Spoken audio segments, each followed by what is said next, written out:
tidak bisa terhindari di hari ini, bahkan dari dulu sebenarnya. Hal-hal resiko-resiko ketika anak berinteraksi dengan teman sebaya, seperti bullying misalnya Pak.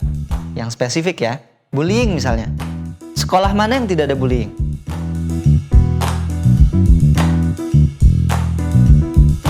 Selamat datang di podcast Samara. Bareng saya Kak Ojan. Dan saya Zaim Ukhrawi. Kami akan membahas segala hal tentang keluarga dari sudut pandang milenial dan kolonial.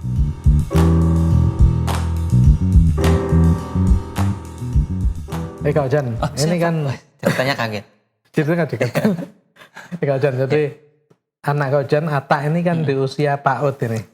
Ya, 4 tahun. 4 tahun, ya ini usia-usia itulah. Dan saya dengar juga Kak Ojan sudah mulai mendiskusikan gitu. Bahkan bukan untuk sekolah sekarang, bahkan saya SD-nya pun gitu. Kayaknya sudah mulai difikirkan gitu kan. Iya, iya. Jadi sebenarnya apa yang ada di pikiran Kak Oja dan Mbak Ati dan istri Kak Ojan tentang pendidikan anak ini? Iya, memang sudah kita bahas Pak. Dari nanti dia sekolah SD kemana gitu, bahkan sampai kuliahnya kemana. Oke. Sudah. Lebih tepatnya istri saya sih, bukan saya yang kalau saya mah santai, lebih santai. Dan Atta sudah punya keinginan dia. Sekolahnya kemana Tak? Kalau ditanya, mau sekolah kemana? Ke Jepang, kata dia. Saya bilang hebat, anak saya 3 tahun udah punya visi yang panjang. Saya kagum Pak. Saya bilang, kenapa mau ke Jepang? Biar ketemu Ultraman. Ya Ultraman kirain tahu pendidikan Jepang tuh bagus Pak. Di sana dan seterusnya ternyata Ultraman. Gitu. Jadi sempet sih waktu itu terjadi perdebatan yang cukup sengit antara saya dan istri saya gitu tentang, karena kami kan praktisi pendidikan Mbak ya gitu, kita mengisi pelatihan pendidikan kemana-mana, kita tahu persis potret dunia pendidikan di Indonesia gitu, tentang kualitas guru, kurikulum, sistem, kemudian paradigma dan seterusnya, terlalu banyak di dalam kepala gitu, sehingga terkristalisasi menjadi pendidikan yang ideal tuh yang seperti apa bentuknya, ya kan? Apakah sekolah negeri atau sekolah swasta? Swastanya itu sekarang sudah banyak juga bentuknya. Apakah sekolah berbasis agama atau berbasis alam atau alternatif atau sekolah di rumah gitu?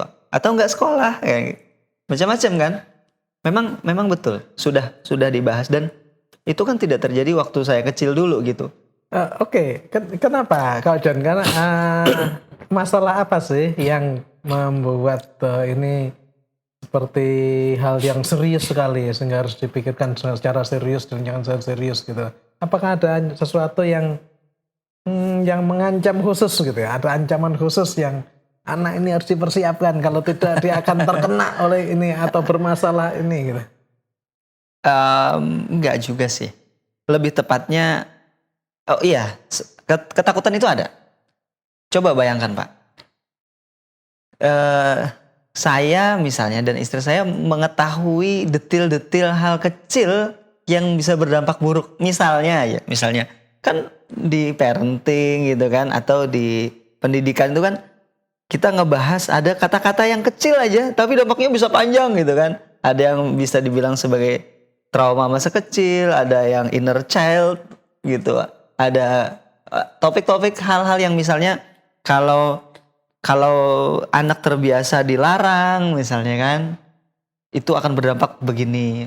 Kalau anak tidak dibiasakan berekspresi, memperlihatkan emosinya, dia akan berdampak. Itu kan cukup menyeramkan kan kalau sebenarnya. Ini kayaknya kebanyakan baca.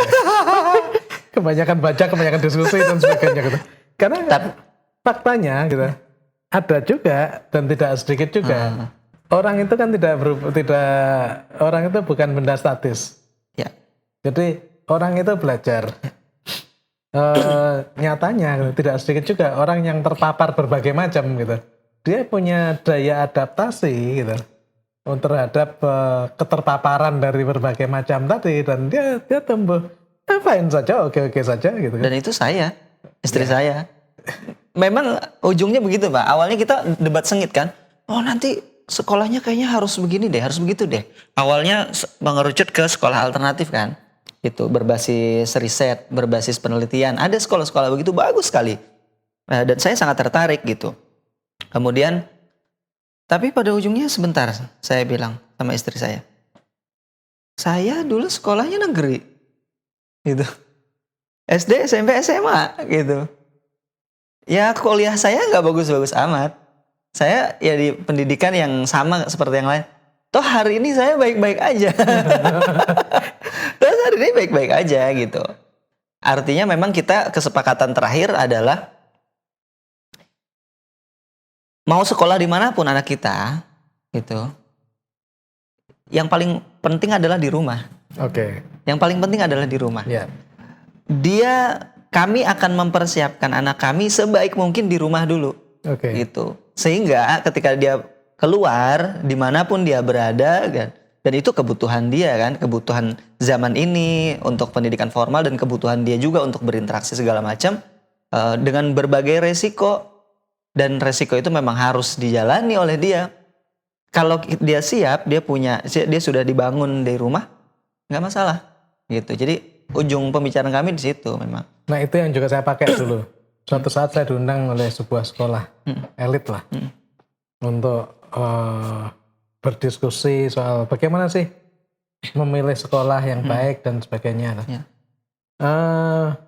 Forumnya sebenarnya sudah orang tua dari para siswa sekolah tersebut. Oh, Sebenarnya ya. sebenarnya. Tetapi gitu, semua masih galau untuk menyoal bagaimana pendidikan anak saya gitu kan. Sampai kemudian diskusinya berkepanjangan. Apakah tadi sekolah model begini atau model begitu atau homeschooling atau apa, dan diskusinya panjang ke sana. Dan ketika mereka meminta saya untuk memberikan pandangan gitu, dan saya katakan gitu, saya itu di pendidikan dulu oleh ayah saya, oleh ibu saya dibiarin saja, asal saja, nggak ada itu kan. Senyatanya saya jadi dirut juga, dan jadi dirut BUMN itu. Ya ini tentu anekdotal ya, nggak bisa Ya, betul. nggak bisa dipakai secara umum. Nah, tetapi yang Kak Ojan tadi ingatkan itu menjadi penting bahwa pendidikan gitu. Pertama-tama adalah pendidikan di rumah. Ya.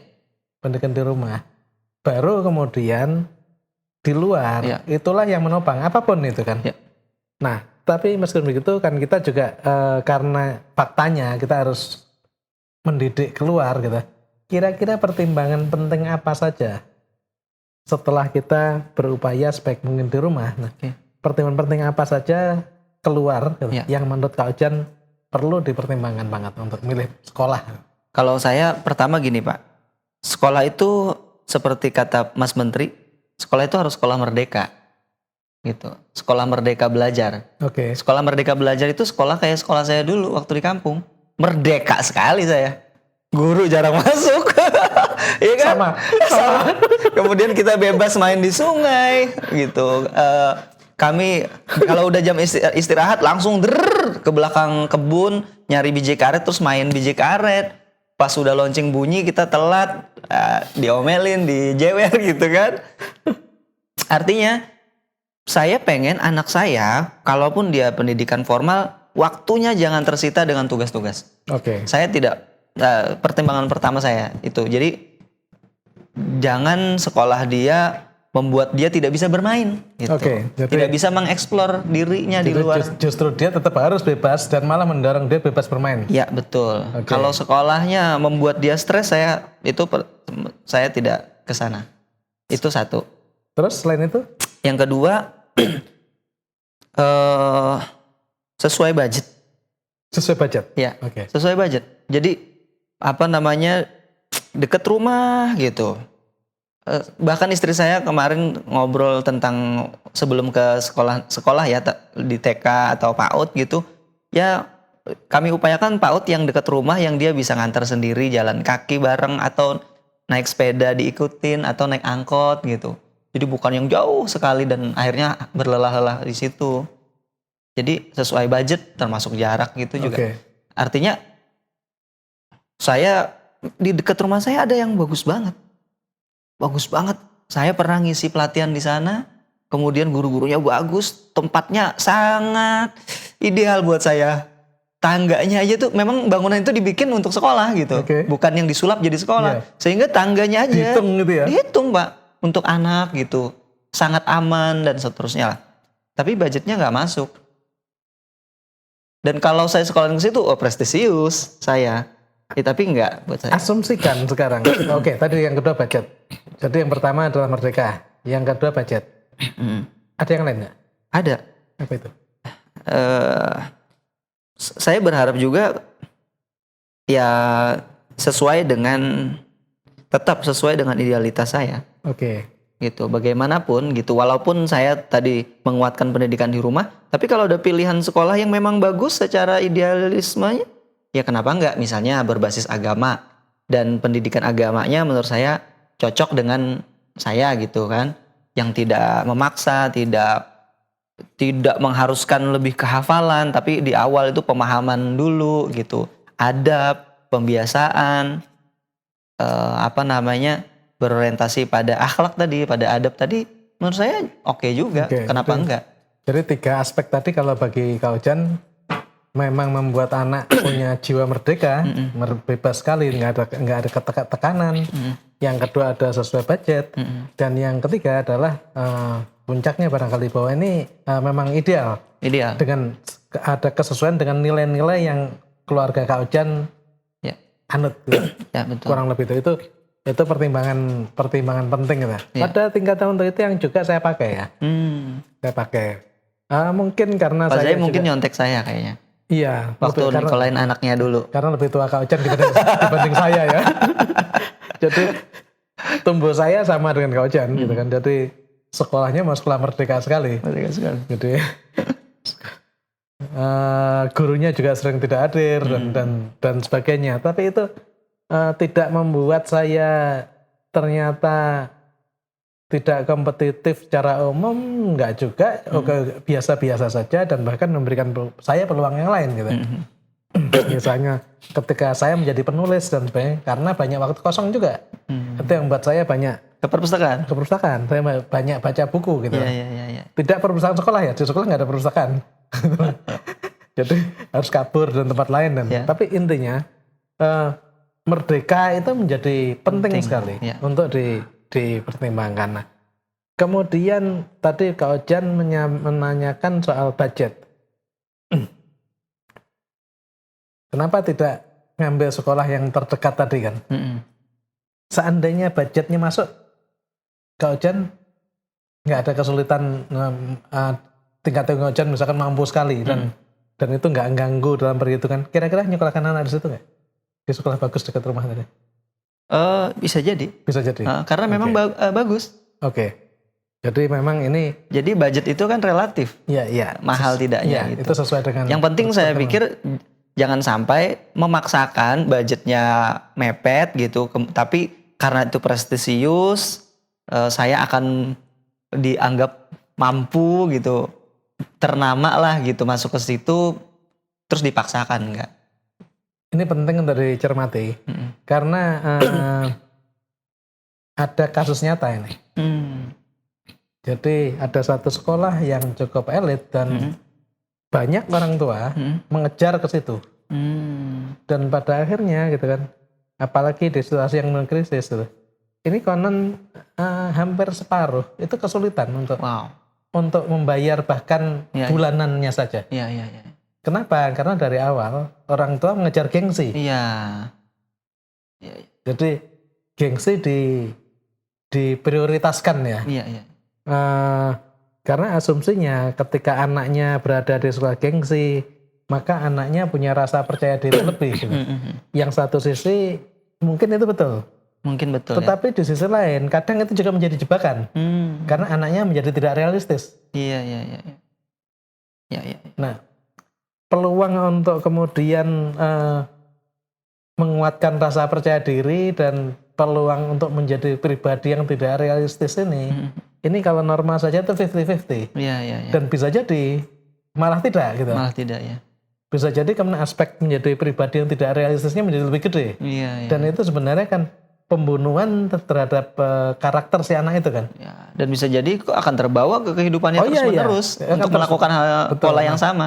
Jadi saya pernah mendengar itu juga bahwa kelihatannya sepele ngomong budget tadi. Itu bukan sekedar uang gitu kan. Ya, Bahwa uang tadi akan membuat keseluruhan budget akan membuat sehat keseluruhan iya. Iya. Tetapi tadi yang penting adalah membuat anak tumbuh secara realistis. realistis. Mhm. Tidak kebawa-bawa oleh hal-hal yang tidak penting, kurang lebih seperti itu. Nah, saya juga dulu pernah mempertimbangkan dekat gitu. Tidak semata bukan karena pertimbangan budget. Hmm. Jadi anak saya sempat saya masukkan di SD Impres gitu ya, Mhm. dekat rumah gitu. Negeri ya. Negeri. Nah, itu pertimbangannya lebih pada agak lebih mandiri saja. Karena tadi bisa jalan dari rumah gitu kan. Kalau ada temennya bareng gitu kan, Ya. dilepas nggak apa-apa gitu. Kita membiarkan nggak apa-apa gitu. Aman ya. Aman karena masih dalam jangkauan yang Ya. termonitor oleh kita, misalkan seperti itu. Nah, tapi kemudian memang dia tidak lama di sana karena kami keburu pindah keluar kan. Kami keluar sekolah di luar. Nah, sepulang dari situ, memang kemudian anak saya cabut dari situ. Pertimbangannya karena temannya ternyata udah pindah. Oke. Sahabatnya yang sehari-hari jalan itu pindah sekolah karena ketika kita pindah keluar dia merasa nggak punya sahabat, dia pindah sekolah yang elit lah kurang lebih. Nah. Kemudian anak saya gitu, saya pindahkan juga ke tempat lain gitu, tempat lain. Waktu itu ada sebuah lagi muncul SDIT ya. Ada SDIT dan ada satu SDIT yang ternama sekali. Nah, saya tidak milih SDIT yang ternama sekali tadi. Nah, tapi SDIT yang lain yang sebenarnya masih ada hubungan dengan SDIT, nah, konsepnya gitu serupa dengan SDIT yang ternama itu, tetapi kulturnya lebih kultur rileks ya, lebih kultur Betawi lah. Jadi, Oke. jadi saya merasa kekurang rapian, kekurang strukturan di sekolah yang baru ini justru lebih memberikan alam merdeka tadi dibanding anak kecil sudah dipaksa disiplin dengan segala. Iya. Itu saat itu benar tidak nggak bawa alam, tetapi nyatanya baik gitu. Ya itu juga terjadi di teman saya juga. Saya dapat cerita dari istri, ada teman yang ya dia manajer lah ya. Ketika anaknya suatu hari dia curhat ke istri saya, kata dia mahal banget sekarang pendidikan gitu. Mau sekolah anakku tuh bayarnya begini gitu kan, mahal sekali dan dia nggak mampu sebenarnya. Terus kata istri, loh kenapa kamu anaknya nggak masuk sekolah negeri aja gitu? Pas dia dan dekat rumahnya ada dan anaknya kayaknya juga mampu untuk masuk gitu. Lalu dia bilang, masa anak manajer sekolah di sana gitu. Nah itu kan terjadi Pak gitu. Bahwa pertimbangan ya lebih jauh lagi adalah pertimbangan menyekolahkan anak tuh bukan dalam rangka mencari yang baik buat anak, tapi buat nama. Itu kan lebih parahnya ke sana juga gitu. Itu yang kita perlu nyimpang. Itu yang perlu kita jaga ya. Itu saya pikir penting. Malah akhirnya kan sebenarnya di masyarakat bawah lebih aman kan? Iya. Di masyarakat kita di kampung gitu kan ini nggak ada yang terjadi begitu-begitu. Ini lebih ke urban sih Pak. Hal yang begini ini. Ya di kampung ya sekolah SD yang paling dekat, SMP yang paling dekat, SMA pun begitu gitu. Ada SD negeri, ada madrasah. Iya. Ada apa? Makanya ketika saya dengar cerita pendidikan di Jepang, sekolah di Jepang itu bagus gitu. Kemudian ada cerita Kak. Di Jepang itu katanya anak-anak itu kalau berangkat sekolah mereka jalan kaki karena sekolah terdekat, kemudian mereka mampir di rumah satu temannya, terus manggil temannya, jalan lagi bareng, sebegitu seterusnya sampai ke sekolah bareng. Dia bilang, ya itu di Indonesia juga begitu. Aslinya begitu, di kampung-kampung begitu. Justru malah dunia modern kita ini yang rusak ya. Rusak. Ya kita kan dari dulu ya begitu. Berangkat sekolah teriak, Ruby berangkat. terus tiba-tiba keluar dia, terus jalan lagi, mampir lagi gitu kan. Ipal berangkat. Dan aman kan, diceritakan juga sekolah Jepang tuh aman, mereka nggak takut anaknya dulu. Ya kita semua juga begitu, aman gitu. Ya.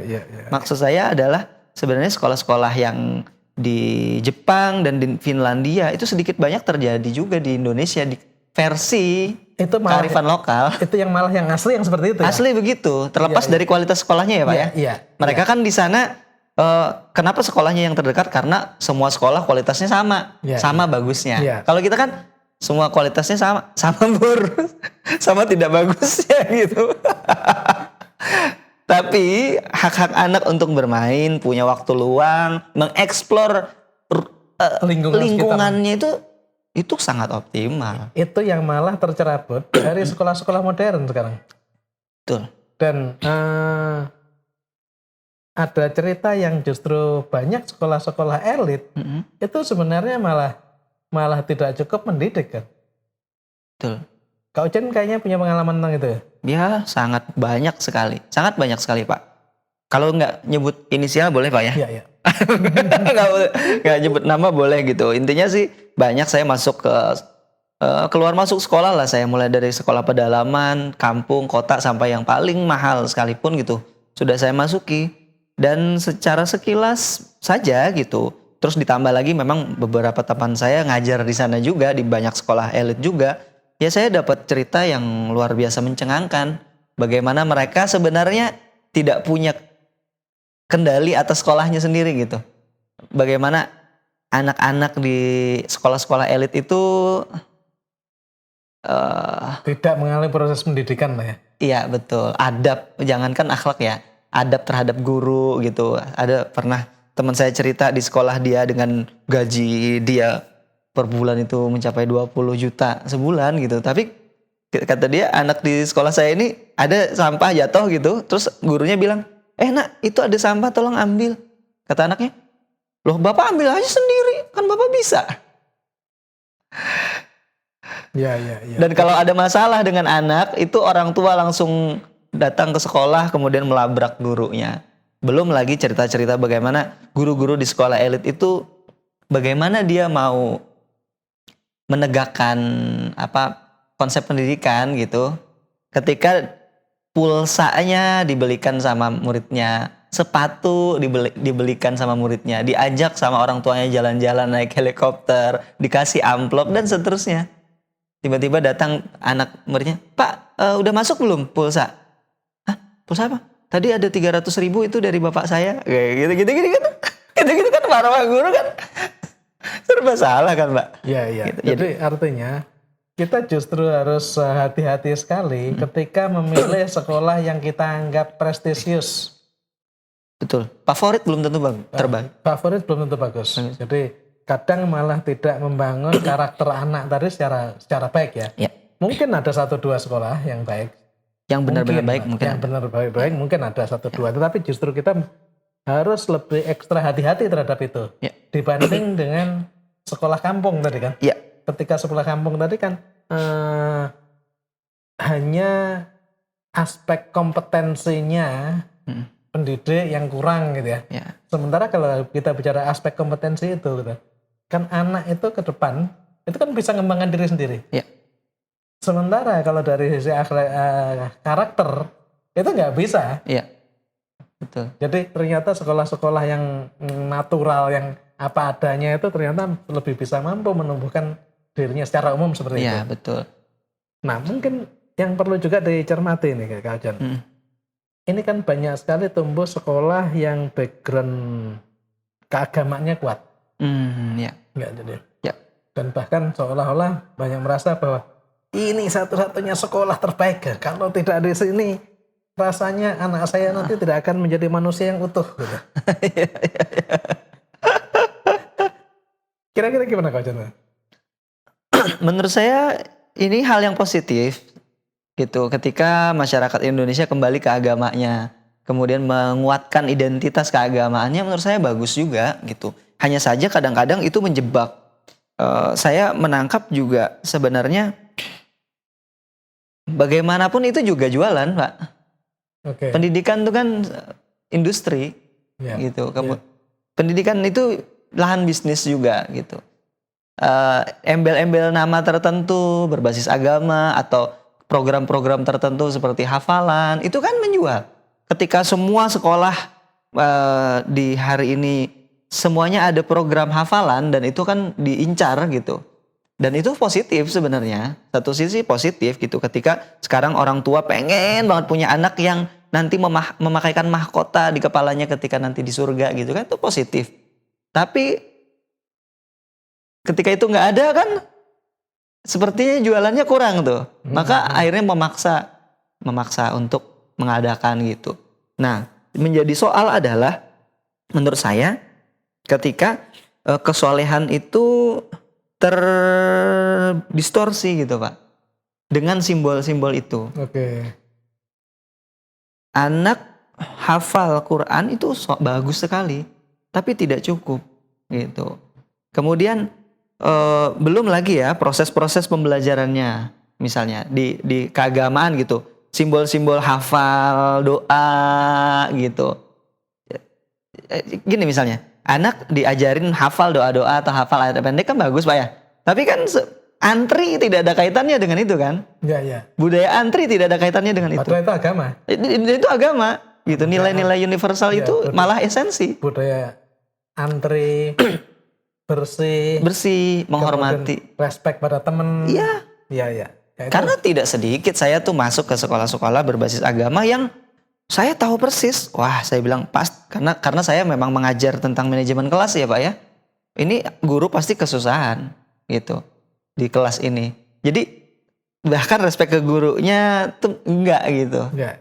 Dan itu kan yang berat dididik. Ya. Membuat anak hafal gitu. Menurut saya lebih mudah dibandingkan Membuat anak respect. membuat anak respect. Ya. Nah, ini yang menjebak kalau saya pikir. Oke.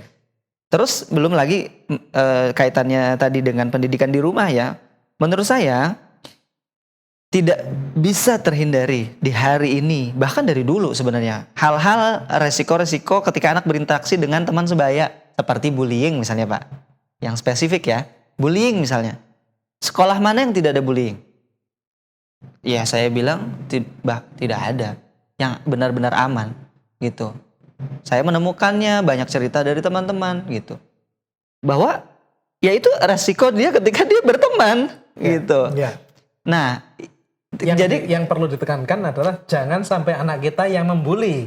iya betul. Dan kita fokus aja ke sesuatu yang bisa kita ubah, bukan ke sesuatu yang tidak bisa kita ubah. Gitu. Kalau dalam konteks saya sebagai aktivis pendidikan ya saya berusaha mengubah Indonesia lebih ramah anak ya. Tapi konteks anak saya yang bisa saya ubah adalah anak saya, bukan anak orang gitu. Ya. Maka agak geli saya ketika orang tua di mana ya sekolah yang aman banget. Nggak ada.